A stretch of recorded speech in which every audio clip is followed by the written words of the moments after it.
కొన్ని వందల సంవత్సరాలకు పూర్వం పరమ పవిత్రమైన తిరుమల క్షేత్రంలో కలియుగ ప్రత్యక్ష దైవమైన శ్రీ వెంకటేశ్వర స్వామికి ఒక మహాభక్తునికి మధ్య జరిగిన నవరసభరిత లీలా వినోద దృశ్యకావ్యం.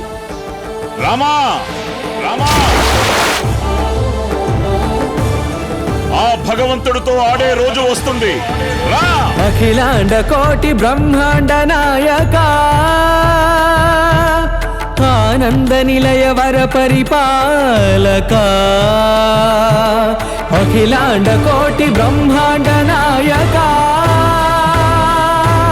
ఆనంద నిలయ వర పరిపాలక. ఈ కొండపై ఎవరి మీద ఈగ వాలినట్టు తెలిసిన ఉగ్ర శ్రీనివాసమూర్తి సాక్షిగా, జ్వాలా నరసింహుని సాక్షిగా, 10,000 శేషుల పడగల బుసబుసల సాక్షిగా ఏం చేస్తానో చెప్పను. కోటి కోటి దండాలయ్యా కోనేటి రాయడా, కోటి కోటి దండాలయ్యా కోనేటి రాయడా, కోరుకున్న వారి కొంగు బంగారు దేవుడా. ఇహ నీ పాచికలు నా దగ్గర సాగవు.